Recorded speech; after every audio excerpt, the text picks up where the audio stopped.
প্রেমের গল্পে প্রেমে পড়লে কি হয়, প্রেমে পড়লে মানুষ অনেক কিছু করতে পারে, everything is fair in love and war বলে একটা কথা আছে।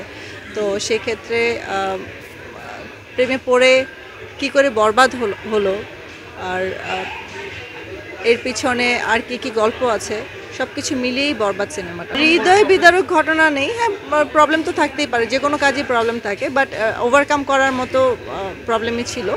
সো এটা আমার কাছে অবস্টাকলস তো থাকেই, এটা আমরা ওভারকাম করেই সিনেমাটা বানিয়েছি। আমার ডিরেক্টর প্রথম থেকেই বলছিল যে সিনেমাটার প্রতিটা ডায়ালগ থেকে শুরু করে হিট করবে। তো যখন স্ক্রিপ্ট লিখছিল তখনই বলছিল এই লাইনটা হিট করবে, এই লাইনটা হিট করবে, এবং যা যা বলেছে সবগুলোই হয়েছে।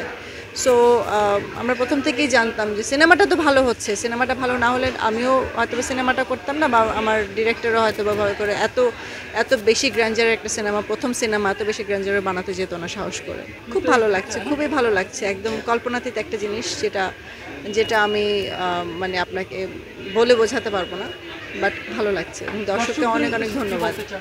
দর্শকদের উদ্দেশ্যে বলবো, আপনাদের সবাইকে ধন্যবাদ, আপনারা বরবাদকে এত মানে সুন্দরভাবে অ্যাকসেপ্ট করেছেন এবং আপনারা ভালোবাসছেন, বরবাদকে এত ভালোবাসা দিচ্ছেন এবং বরবাদের পাশে ছিলেন প্রথম থেকে, এর জন্য আপনাদের সবাইকে ধন্যবাদ। আপনি সিনেমা হলে আসুন, সিনেমা হল বাঁচান, সিনেমা হল এসে সিনেমা দেখুন, এবং শুধু বরবাদ না, আপনার সব সিনেমা দেখুন।